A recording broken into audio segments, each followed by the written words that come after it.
Selamat datang di channel Setapak Sejarah. Kali ini kita akan mengulas kembali sejarah Islam di Papua. Sebelum nonton jangan lupa like, subscribe serta bunyikan lonceng notifikasinya dan dukung terus channel Setapak Sejarah.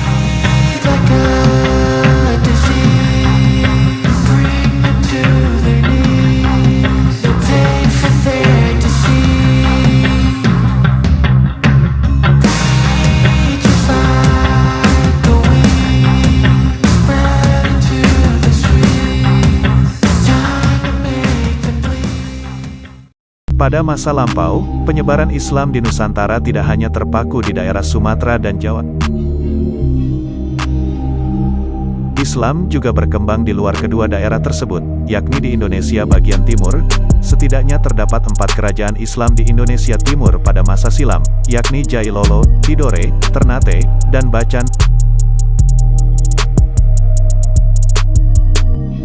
Kesultanan Bacan merupakan salah satu yang mempunyai pengaruh cukup signifikan dalam penyebaran Islam di timur Indonesia, khususnya di Papua.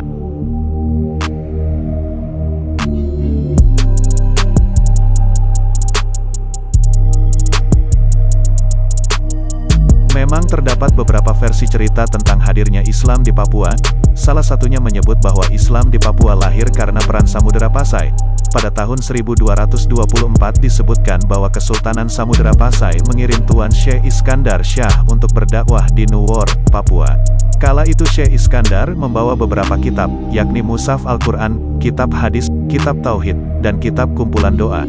Namun, anggapan ini masih menjadi perdebatan, karena abad ke-13 merupakan masa-masa awal Kesultanan Samudera Pasai. Dan, pada masa itu diperkirakan jangkauan dakwah Samudera Pasai masih mencakup daerah Sumatera saja. Ada pula yang menyebut bahwa masuknya Islam ke Papua merupakan jasa seorang sufi bernama Syarif Muaz Al-Katan, Syekh Jubah Biru, dari Yaman yang terjadi sekitar abad ke-16. Hal ini sesuai dengan adanya Masjid Tunas Gain yang dibangun sekitar tahun 1587. Informasi lain menyebut, Syekh Jubah Biru datang pada 1420 m. Pendapat ini menyatakan bahwa Islam di Papua berasal dari pedagang-pedagang Bugis melalui jalur Banda, Fakfak, Seram Timur. Proses Islamisasi dilakukan oleh 2 orang pedagang sekaligus mubalik bernama Jainun dan Salahuddin dari Banda pada pertengahan abad 16 Masehi. Kendati masih ada beberapa perkiraan lainnya, pendapat yang lebih kuat perihal masuknya Islam ke Papua adalah karena peran Kesultanan Bacan. Syiar Islam yang dilakukan Kesultanan Bacan salah satunya terfokus di daerah Raja Ampat. Terbentuknya Kolanovat, Raja Ampat atau Raja Empat dalam bahasa Melayu, di Kepulauan Raja Ampat oleh Kesultanan Bacan, dapat dilihat dari nama-nama gelar di kepulauan tersebut. Pertama, Kaicil Patrawor, bergelar Komalo Gurabesi, Kapita Gurabesi, di Pulau Waigeo. Kemudian Kaicil Patrawor bergelar Kapas Lolo di Pulau Salawati. Lalu, Kaicil Patra Mustari bergelar Komalo Nagi di Misol.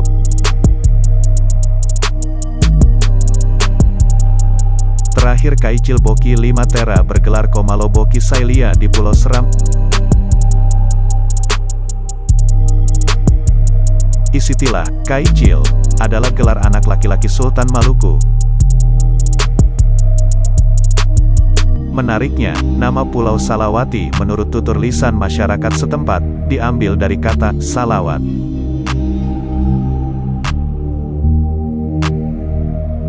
Selain itu, terdapat beberapa nama tempat yang merupakan pemberian Sultan Bacan. Misalnya, Pulau Saunek Maunde, Buang Sau di depan.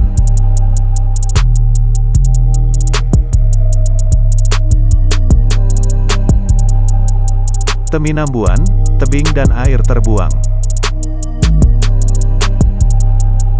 War Samdin, air sembahyang. Dan War Zum Zum, penguasa atas sumur. Nama-nama tersebut merupakan bukti peninggalan nama-nama tempat dan keturunan Raja Bacan yang menjadi raja-raja Islam di Kepulauan Raja Ampat. Kemungkinan Kesultanan Bacan menyebarkan Islam di Papua sekitar pertengahan abad ke-15. Pada abad ke-16, terbentuklah kerajaan-kerajaan kecil di Kepulauan Raja Ampat, setelah para pemimpin-pemimpin Papua di kepulauan tersebut mengunjungi Kesultanan Bacan tahun 1596. Pendapat ini didukung pula oleh catatan sejarah Kesultanan Tidore, yakni Museum Memorial Kesultanan Tidore Sinyin Malige. Dalam catatan tersebut diterangkan Sultan Ibnu Mansur, Sultan Tidore ke-10, melakukan ekspedisi ke Papua dengan satu armada kora-kora. Ekspedisi ini menyusuri Pulau Waieo, Batanta, Salawati, Misol di Kepulauan Raja Ampat. Di wilayah Misol, Sultan Ibnu Mansur yang sering disebut Sultan Papua pertama, mengangkat Kaicil Patrawor, putra Sultan Bacan dengan gelar Komalo Gurabesi.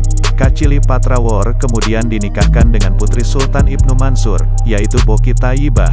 Dari pernikahan inilah Kesultanan Tidore memperluas pengaruhnya hingga ke Raja Ampat, bahkan hingga Biak.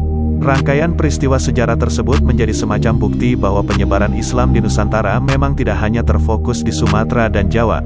Kesultanan Bacan merupakan pionir penyebaran Islam di bumi timur Indonesia, yakni Papua dan sekitarnya.